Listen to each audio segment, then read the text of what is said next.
Olá pessoal, tudo bom? Então agora eu vou gravar para vocês a aula sobre o tecido nervoso.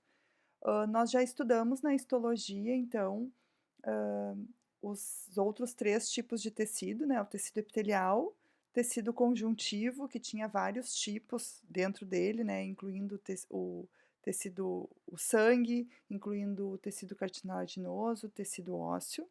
Depois estudamos o tecido, muscular e agora então, por último, o último tecido é o tecido nervoso. O que que a gente vai ver nesta aula? Então, a gente vai conceituar e caracterizar o tecido nervoso, apresentar as células do tecido nervoso, que entre essas células a gente tem os neurônios e as células da glia. As células da glia são vários tipos de células que vão, colaborar e vão proporcionar que o neurônio consiga desempenhar a sua função de maneira adequada, tá? E daí depois, então, vamos analisar como as células do tecido nervoso se organizam para formar os órgãos, e estruturas do sistema nervoso central e do sistema nervoso periférico. Bom, hã, a divisão anatômica do sistema nervoso central, ele se dá através de sistema nervoso central e sistema nervoso periférico. O sistema nervoso central, ele é formado pelo encéfalo e pela medula espinhal, que é essa estrutura que está girando aqui, tá? Além disso, a gente tem o sistema nervoso periférico, que daí ele é formado por nervos cranianos e nervos espinhais e os gânglios nervosos, que são pequenos agregados de células nervosas.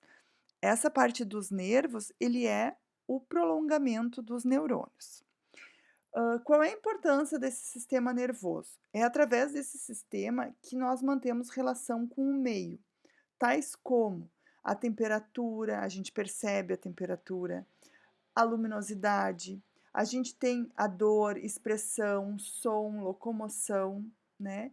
Então, na verdade, o sistema nervoso, ele serve para integrar todos os tecidos do corpo, né. Nós temos o tecido epitelial, o tecido conjuntivo, o tecido nervoso, né, e o tecido, hã, ne hã, muscular, o tecido nervoso, ele serve para conectar os outros tecidos. E além dessa conexão dos outros tecidos entre eles, conecta o indivíduo com o meio externo, tá? Então, isso é fundamental, né, para nossa sobrevivência. Qual é a origem, então, do sistema nervoso? Hã, Aqui a gente tem uma imagem que mostra a organização dos 3 folhetos embrionários, né. Na verdade não está mostrando os 3 folhetos embrionários, mas mais adiante a gente vai estudar. Ectoderma, mesoderma e aqui embaixo não está mostrando, mas teria o endoderma. A formação, do sistema nervoso, ela vai se dar no tecido mais superficial, que é o ectoderma. Esse ectoderma, ele vai começar a formar um tubo, né. Essa indução desse tubo neural se dá através da formação da notocorda. Então a notocorda vai induzir a formação desse tubo neural. E esse tubo neural vai dar origem ao encéfalo e à medula espinhal, tá. Existe quando, tá formando o tubo neural, existe essa partezinha verde aqui, que são as cristas neurais. A crista neural depois vai se separar do tubo neural e ela vai migrar ao longo do tecido conjuntivo e vai formar toda a parte de tecido, de sistema nervoso periférico, tá. Então, o sistema nervoso central vai ser formado a partir do tubo neural. O sistema nervoso periférico vai ser formado a partir das células da crista neural, que também tem a mesma origem a partir do ectoderma. Essa figurinha eu gosto bastante, ela é uma imagem do Junqueira, que representa qual é o papel do nosso sistema nervoso, né, no nosso organismo. Então, aqui nós temos as entradas, que a gente chama de inputs. Aqui temos o sistema nervoso central, que é composto pelo encéfalo e pela medula espinhal. E temos as saídas, que a gente chama de outputs. Então, como que funciona? Então, por exemplo, a nossa mucosa olfatória vai sentir um cheiro, né. O nosso olho vai enxergar alguma coisa. Então a gente imaginem assim, sentimos o cheiro, de um bolo de chocolate, tá. Vimos esse bolo, né, esse bolo tem uma cobertura de chocolate bem cremosa, parece ser muito bom, tá. Isso vai fazer com que essa informação chegue ao nosso cérebro, por exemplo. Essa informação vai ser processada e vai ser respondida através da produção, por exemplo, de, hã, liberação de secreção através das glândulas salivares, então nós vamos salivar, tá. Outra coisa que pode acontecer também, por exemplo, nós tocamos, né, em alguma coisa muito quente, por exemplo, numa chaleira, né. A gente toca nessa chaleira e percebe que está quente, automaticamente a gente já tira a mão, né. Então, às vezes a informação passa direta, ó, a gente toca e já tira a mão e já, tem uma resposta reflexa. O nosso músculo esquelético já tira a mão para a gente não se queimar. Depois que a gente tirou a mão é que a gente raciocina e percebe: "Nossa, estava quente, por isso eu tirei a mão", tá. Então, o sistema nervoso, ele vai conectar todos os tecidos do nosso corpo, mas também nos conectar com o meio exterior. Então isso é uma questão muito importante. Então, quais são as funções do sistema nervoso? Detecta, transmite, analisa e utiliza as informações do meio externo através dos sentidos, da visão, audição, olfato, gosto e o tato, e do meio interno, do nosso próprio corpo, através da nossa temperatura, dos níveis das substâncias, né, da quantidade de líquidos, da quantidade de hormônios. E daí ele vai organizar e coordenar quase todas as funções do organismo. Funções motoras, viscerais, endócrinas, psíquicas. Então, ele tem a função de estabilizar condições intrínsecas do organismo e participar dos padrões de comportamento.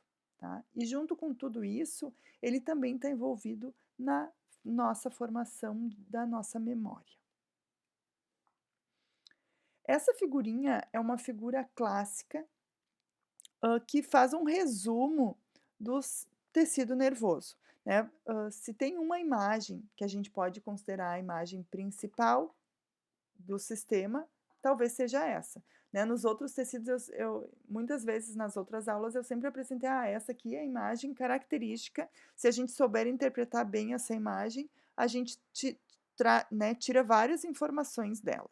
Então essa aqui é a imagem que mostra a morfologia do sistema nervoso. Então o que que a gente vê aqui? A célula principal é o neurônio. Podemos dizer assim, a gente não diz: "Ah, cabeça", né, o cérebro. Então, vamos dizer que a parte mais importante, o cérebro, a principal célula do sistema nervoso é o neurônio, tá.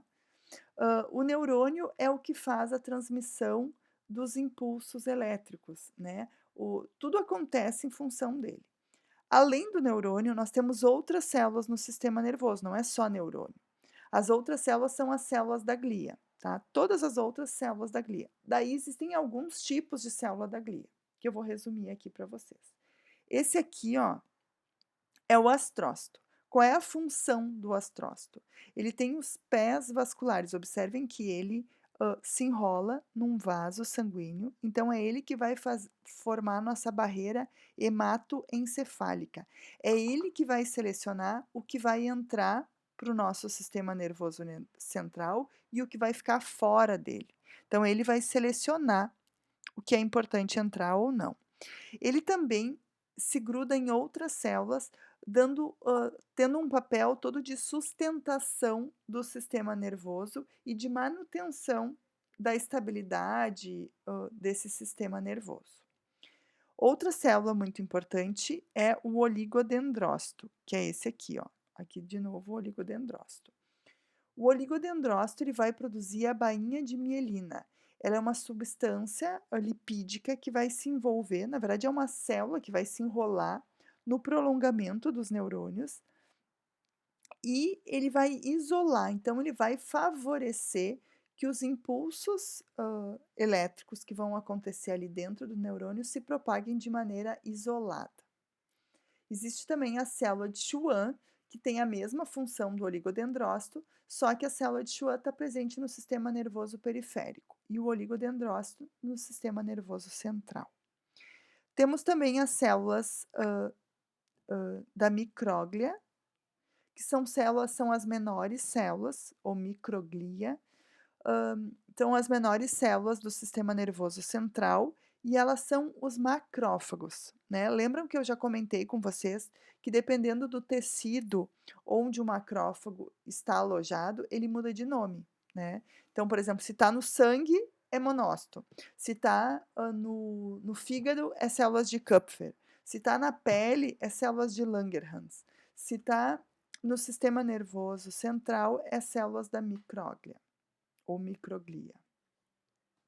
Além disso, temos as células ependimárias, que são células do tipo células epiteliais, bem juntinhas, bem justapostas, e elas vão formar o canal medular, tá? Elas colaboram para a manutenção e também para a formação do líquor, né, que é o líquido que a gente tem né, no canal medular e entre as meninges. Tá? Então, aqui tem um resuminho de todas as células do sistema nervoso central. Bom, então vamos falar da primeira célula. Essa aqui é uma parte também muito importante da aula. Não podemos terminar a disciplina de histologia sem saber isso aqui de olhos fechados, tá? Quais são as partes de um neurônio? Isso aqui é um neurônio, a principal célula do sistema nervoso. Esse neurônio, ele é formado por algumas partes. Os dendritos, que é essa parte aqui, né? Eles são os prolongamentos, eles são numerosos e responsáveis por receber um estímulo. Temos o pericário ou corpo do neurônio, que é essa região, que é onde tem o núcleo da célula, tá? Aqui é o centro da célula, capaz de processar os estímulos. Então, se recebe um estímulo, esse estímulo é levado até o pericário e depois tem a região do axônio, que é esse aqui, ó. O axônio, ele é um prolongamento único, responsável por transmitir os impulsos para as outras células, tá? Quais são essas outras células? Podem ser outros neurônios, para músculos ou para glândulas, tá? Então ele vai, recebe por aqui, processa, né, no pericárdio e transmite através desse axônio, tá? Essas 3 partes são fundamentais e vocês precisam saber. O neurônio, ele é uma célula, né, como as outras células, e ele é uma célula super especializada, né? Mas e por que que ele é, né, por que que ele tem esse formato tão diferente das outras células? Por exemplo, uma célula epitelial é uma célula muito mais simples, porque ele tem um citoesqueleto muito bem desenvolvido. Ele tem neurofilamentos, né, que vão formar esse citoesqueleto que vão garantir que a célula tenha esse formato. E aqui tem uma outra questão que é importante também de ser comentada. Quando a gente estudou o tecido conjuntivo, eu comentei com vocês que o tecido conjuntivo tinha as fibras. E daí essas fibras eram proteínas, que poderiam ser fibras colágenas, fibras elásticas ou fibras reticulares. E essas fibras iam dar sustentação para esse tecido. Daí depois a gente estudou o tecido muscular e eu falei novamente em fibras, mas essas fibras não eram mais proteínas, eram a própria célula. Eu comentei que a célula né, muscular pode ser chamada também de fibra muscular, né? E aqui no neurônio a gente também fala em fibra, né? Mas a fibra nervosa é o axônio, que é o prolongamento do neurônio, tá? Então, dependendo do tecido que a gente está se referindo, o nome fibra se refere sempre a uma estrutura filamentar comprida, vamos dizer assim, longitudinal, mas, se refere a estruturas diferentes. Então aqui, no sistema nervoso central, fibra é o prolongamento do neurônio, é o axônio. A palavra-chave do sistema nervoso é conexão. Um neurônio que não se conecta com nada, ele não serve para nada, né. O neurônio, para ele ser ativo, para ele ser funcionante, para ele desempenhar a sua função, ele tem que estar conectado com alguma coisa através dos dendritos, que vai perceber o sinal, e ele vai processar e tem que estar ligado em alguma coisa também na região, né, o terminal dos axônios. Na parte dos axônios, pode ter a bainha de mielina, que como eu já comentei com vocês, é uma bainha de tecido lipídico, na verdade é uma célula que vai se enrolar nesse axônio para manter a estabilidade e melhorar a propagação do impulso que vai ser gerado, tá. Então ele serve como um isolante. Então a gente chama de bainha de mielina, e entre uma bainha de mielina e outra bainha de mielina, existem alguns espaços que servem justamente para o influxo de íons para acelerar a propagação desse sinal. E o nome desses espaços se chama nodo de Ranvier ou nódulos de Ranvier. Aqui a gente tem algumas imagens, ó.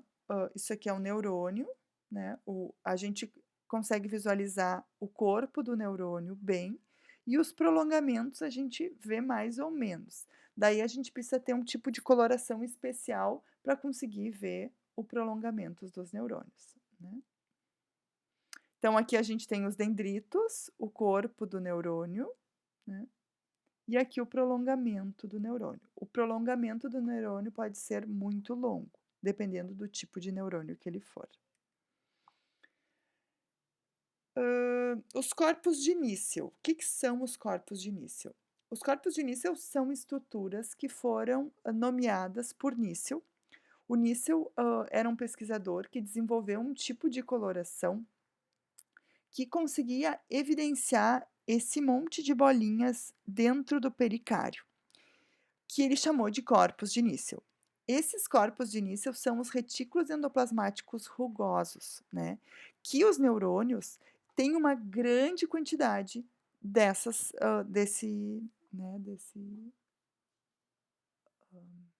ai, fugiu o nome agora, hã, dessa organela celular, tá. Qual é a função do retículo endoplasmático, rugoso? É a síntese de proteína. Lembra, né, que, o parte do DNA é transcrito para RNA, esse RNA vai migrar para o citoplasma, e daí lá no citoplasma ele vai se ligar ao ribossomo, e o ribossomo vai sintetizar a proteína. Então, aqui está o núcleo do neurônio, com o nucleolo, e em volta do núcleo está cheio dessas bolinhas, tá. Essas bolinhas são os corpos de Nissl. Então existe uma coloração, a coloração de Nissl, que é especial para evidenciar esses corpos de Nissl, tá. Então isso mostra que o neurônio é uma célula muito ativa, que está sempre produzindo muitas proteínas em resposta, aos seus estímulos, né. O pericárdio é o corpo, é o centro da célula capaz de receber e processar os estímulos.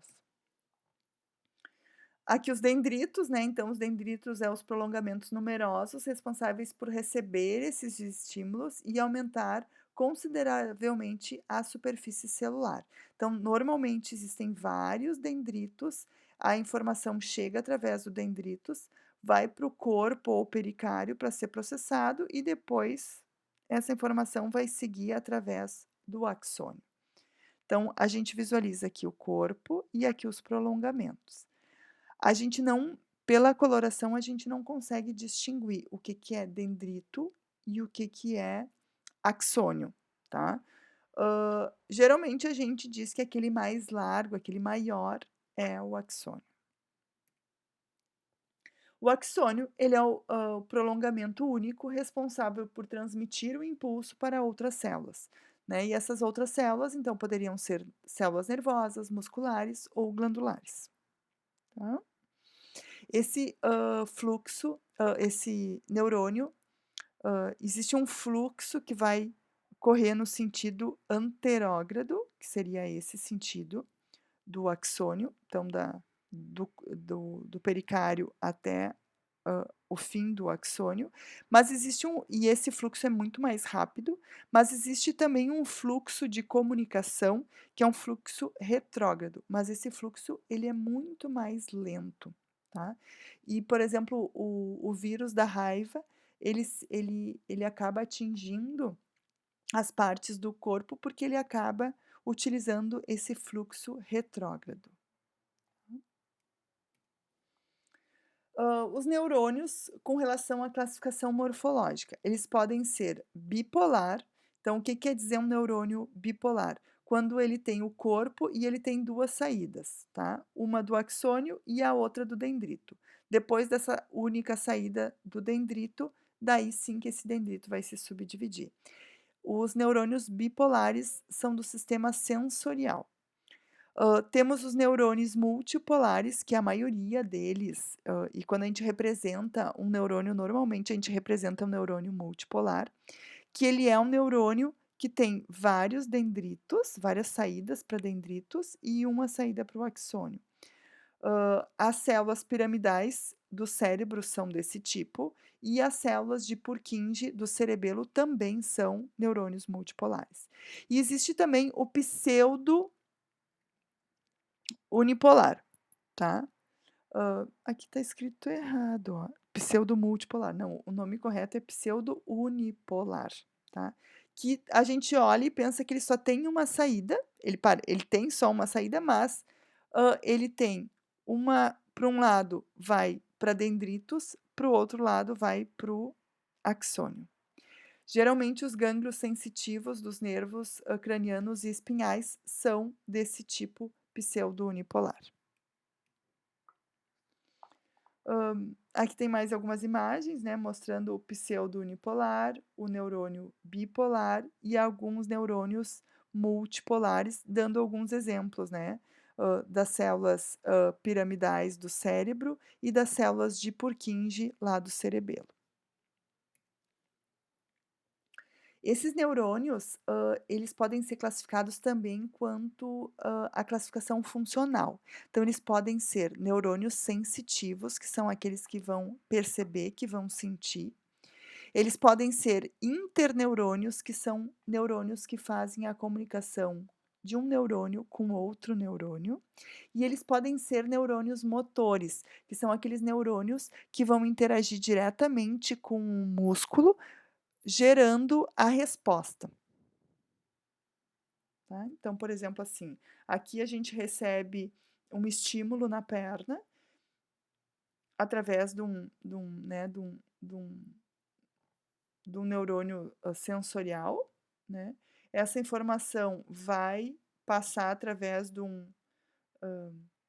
de interneurônios, vai chegar até a medula e a gente vai gerar uma resposta através de um neurônio motor. As células da glia, então, ou neuróglia, são 10 células, normalmente, né, são 10 células da glia para cada neurônio. Então, nós temos muito mais células da glia do que neurônios no sistema nervoso central. Mas, normalmente, eles ocupam metade, metade, tá? Os astrócitos, né, são essas células que eu já comentei, né, temos os oligodendrócitos e as células de Schwann, as células micróglias e as células ependimárias. Vou mostrar um pouquinho mais de cada uma delas para vocês. Então, os astrócitos, né, tem a função de sustentação do sistema nervoso, porque ele forma essas estruturas que vai ligar os vasos sanguíneos. Na verdade, ele se liga nos vasos sanguíneos e se liga em outras estruturas do sistema nervoso, gerando toda uma rede de sustentação. Ele serve como a barreira hematoencefálica, porque, esses pés vasculares vão se enrolar no vaso sanguíneo e é ele que vai selecionar o que vai entrar ou não no sistema nervoso. Influencia, as atividades de sobrevivência dos neurônios. Então ele parece um bombril, ó, tá? Isso aqui seria um vaso sanguíneo, e isso aqui são as estruturas dos axônios, tá? Hã, se fala muito em bombril, porque ele parece um bombril e também porque ele tem, 1001 utilidades. Geralmente a gente faz essa brincadeirinha, tá? Hã, aqui está mostrando, ó, o sistema nervoso central, aqui a gente consegue visualizar as meninges, tá? E das meninges aqui tá mostrando um vaso saindo, né, um vaso sanguíneo, tá? E esse vaso tá todo envolto nos pés vasculares, ó, dos axônios, desculpa, dos astrócitos, tá? E eles vão selecionar o que vai entrar ou não para o sistema nervoso central. Os astrócitos, eles podem ser os astrócitos protoplasmáticos, que geralmente estão presentes na substância cinzenta, e os astrócitos fibrosos, que geralmente estão presentes na substância branca. As oligodendrócitos. Então, os oligodendrócitos são células que vão produzir a bainha de mielina. Então, um oligodendrócito, ele vai se enrolar em vários axônios, né? Só vai ter bainha de mielina na parte do axônio, tá? Dendrito nunca vai ter bainha de mielina.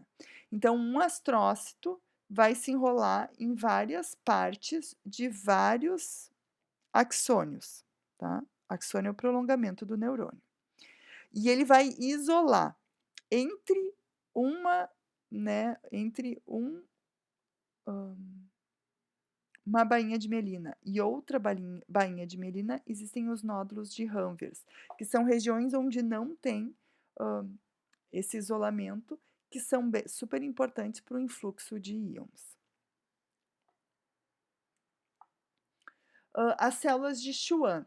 As células de Schwann têm a mesma função dos astrócitos, desculpa, dos oligodendrócitos, só que essas células, elas estão presentes no sistema nervoso periférico. E daí, normalmente, uma célula vai se enrolar em uma parte de um axônio, tá? E daí, mais adiante, outra célula se enrola em outra parte. O que a gente está visualizando aqui é o núcleo da célula de Schwann e ele dá várias voltas em volta desse axônio.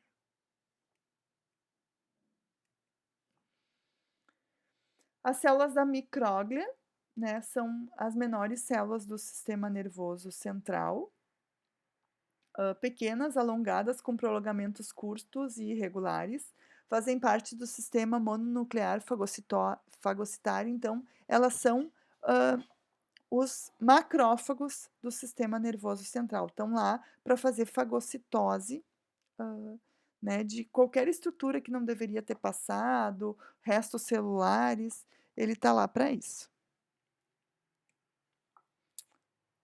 Aqui imagens das micróglia, né? As células ependimárias, né? Então, são células epiteliais que vão revestir os ventrículos do cérebro e o canal central da medula, tá? Então, aqui é a nossa medula espinhal, né? Que está presente aqui nas nossas costas.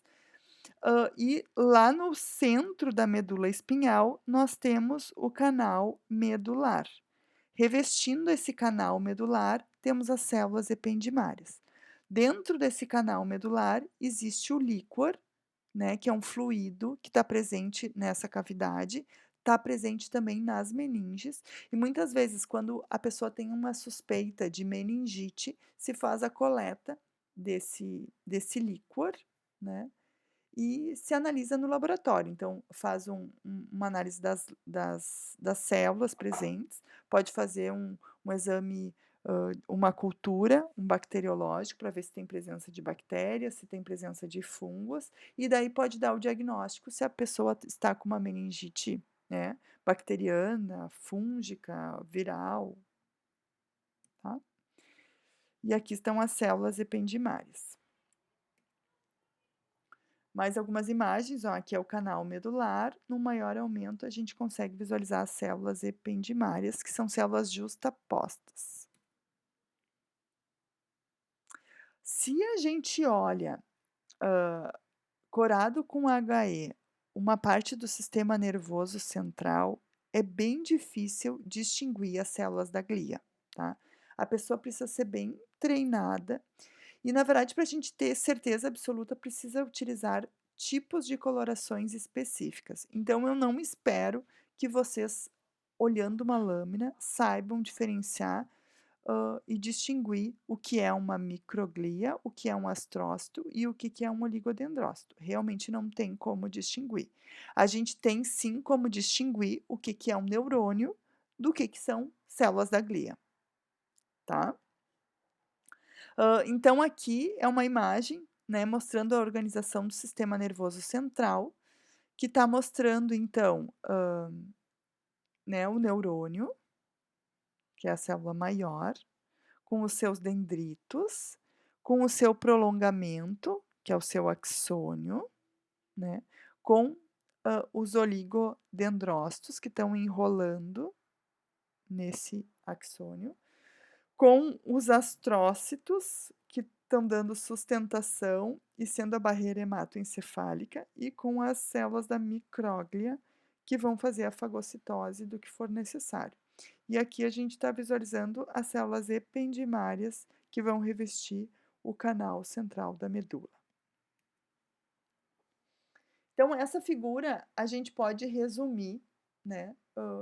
Tentem fazer isso aqui e depois no nosso encontro virtual eu vou discutir isso aqui com vocês e vou tentar resolver junto com vocês o que é cada uma dessas células. Eu acho que com todas as explicações que eu passei para vocês, fica bem fácil de fazer essa parte.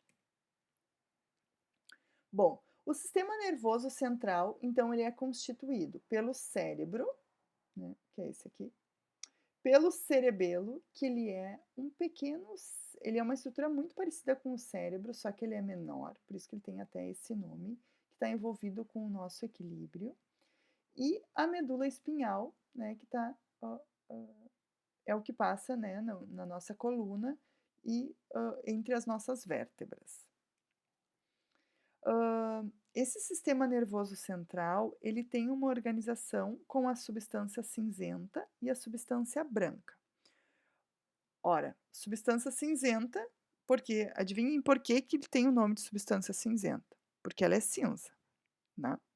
Substância branca tem esse nome porque é branca. Mas na histologia, a cinzenta não é cinza e a branca também não é branca. Isso é na anatomia. Então, na anatomia, tem uma parte do sistema nervoso central que é cinza, tá? O que tem na parte cinza? Tem corpos celulares, né? Que são os neurônios, né? Que tem a região do pericárdio do neurônio. Tem prolongamentos de neurônios e tem células da glia, tá?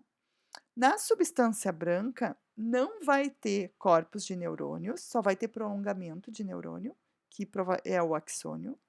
Vão ter células da glia e vai ter também a mielina, né, que é a camada lipídica, né, que fica em volta do axônio.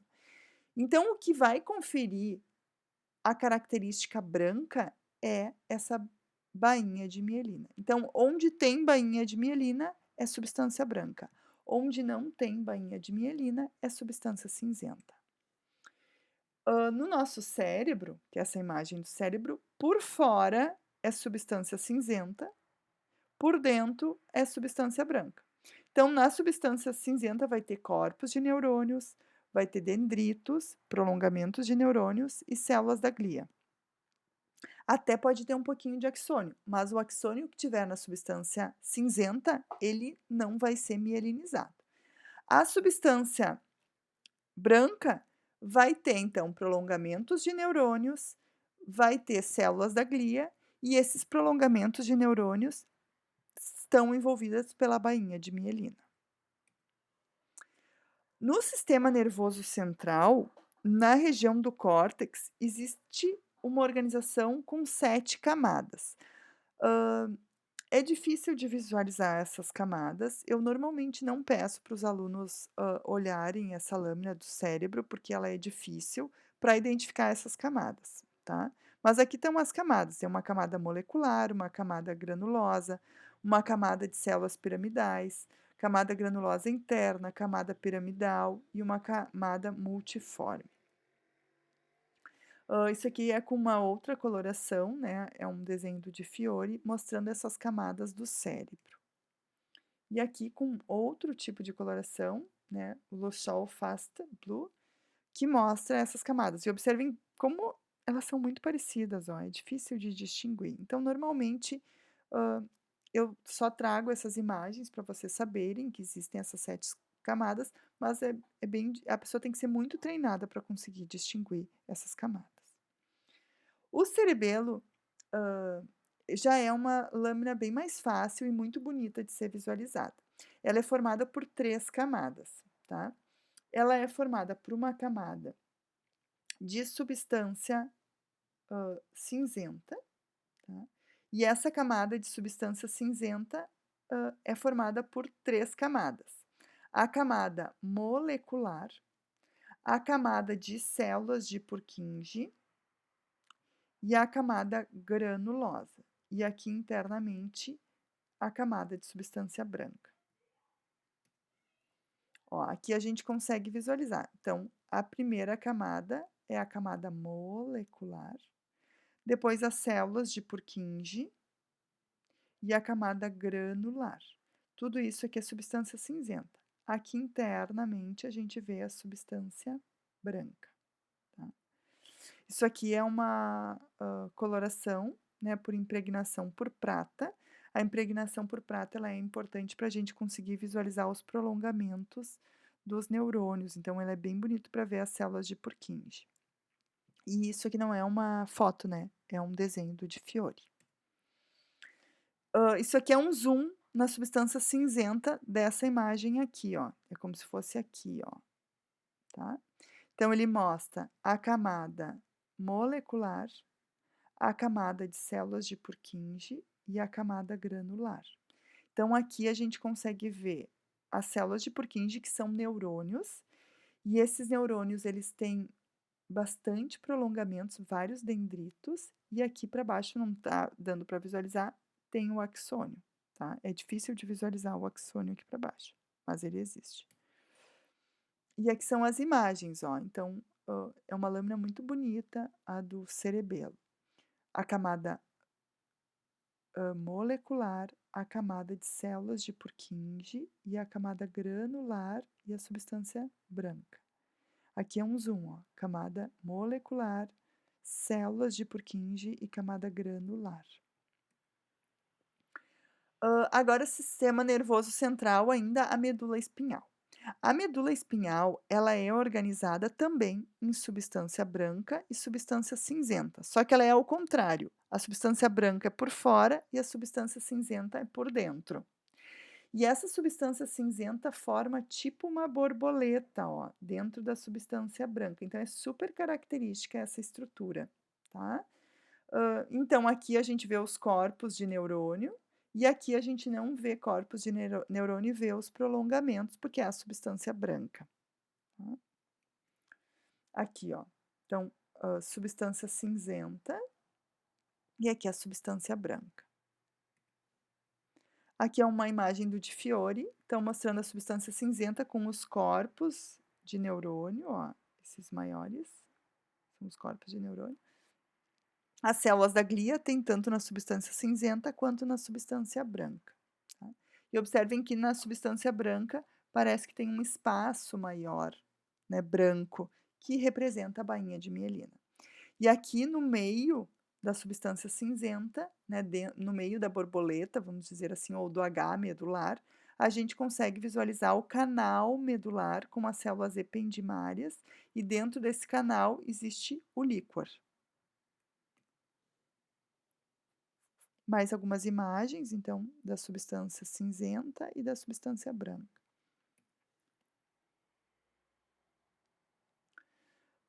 O sistema nervoso central, ele é envolvido pelas meninges. Essa meninge, né, aqui a gente tem uma imagem que mostra o crânio, tá. Logo abaixo do crânio, a gente tem a dura mater, depois nós temos a aracnoide, o espaço subaracnoide e a pia mater. Essas meninges, elas servem para proteger o sistema nervoso, né.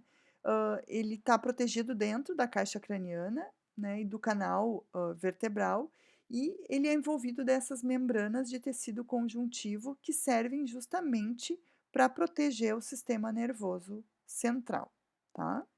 E no meio dessas meninges existe, né, um espaço, e nesse espaço, tem o líquor, né. Quando a pessoa está com meningite, ela pode estar com uma inflamação ou uma infecção nessa região. E ela está tanto presente lá, né, na parte do encéfalo, quanto também na medula espinhal, né. Aqui a gente está visualizando as meninges.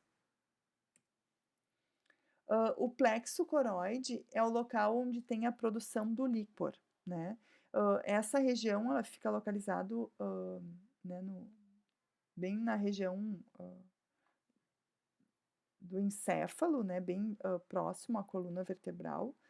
São dobras da pia mater rica em capilares fenestrados e dilatados, formam o teto do terceiro e do quarto ventrículo, e a função é produzir, então, o líquido cefalorraquidiano, tá. Quando a pessoa tem, por exemplo, hidrocefalia, ela tem aumento do líquido desse líquor, ou líquido cefalorraquidiano.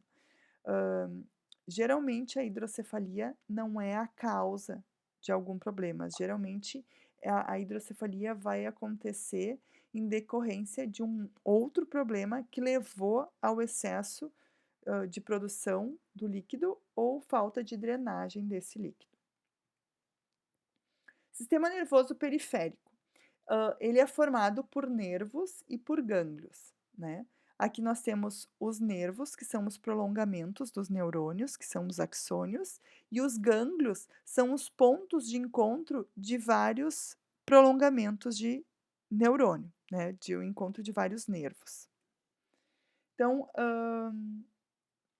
aqui a gente tem uma imagem, né, do nervo, né. Hã, Nós temos as fibras aferentes e fibras eferentes. Hã, não quero entrar em muitos detalhes aqui, mas pode ter as fibras mielínicas e as amielínicas. Ambas têm, estão envolvidas pelas células de Schwann, tá? Só que a organização da célula de Schwann é um pouquinho diferente. As mielínicas é em formato de espiral e formam os nódulos de Ranvier, e as amielínicas, elas estão envoltas assim, mas não enroladas, tá? Não apresentam enrolamento em espiral e também não apresentam os nódulos de Ranvier. E essa bainha não é contínua, ela tem espaços que é sem a bainha de mielina.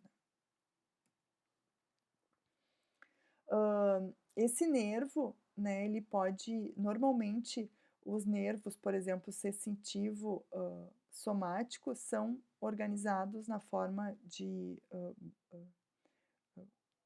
forma mielínica. Os neurônios não mielinizados, autônomos, geralmente estão relacionados com o músculo liso, né, lá, lá no lá no intestino, a gente viu o músculo liso, e daí nós vimos que tinha 2 camadas de músculo liso. E eu apresentei para vocês, o plexo mioentérico de Auerbach, né, que são, o encontro, né, de alguns prolongamentos de neurônios, hã, e geralmente ele é organizado de neurônios, não mielinizados, tá. E daí depois temos os neurônios motores, que são organizados também em fibras mielínicas. Esses nervos, eles, estão organizados, em volta dele tem um tecido conjuntivo, tá. Bem por fora, esse tecido conjuntivo a gente chama de epineuro, no meio seria o perineuro, e em volta de cada, prolongamento de neurônio é o endoneuro. Aqui mais algumas imagens, ó, dos nervos, com o perineuro, então, epineuro, perineuro e endoneuro, tá? Então, aqui é o prolongamento do neurônio, é o axônio, cortado na transversal. E aqui a gente tem alguns gânglios, tá?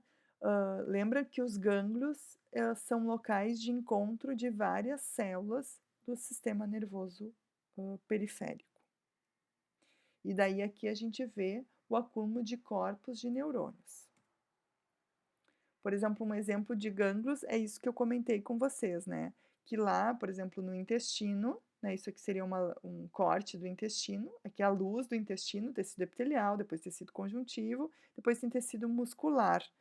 Entre uma camada de tecido muscular e outra camada de tecido muscular, a gente tem os plexos mioentéricos de Auerbach, que são esses gânglios intramurais. E temos também no sistema nervoso periférico as terminações nervosas. Essas terminações nervosas elas podem ser encapsuladas ou não encapsuladas. E aqui tem alguns exemplos, né, de corpúsculos sensoriais, né? Então, cada tipo desses corpúsculos está relacionada com um tipo de percepção. Uma é tato, outra é pressão, outra é dor, frio, calor, tá? Então, que é a parte sensitiva. Tá, pessoal? E era isso, então, sobre o sistema nervoso.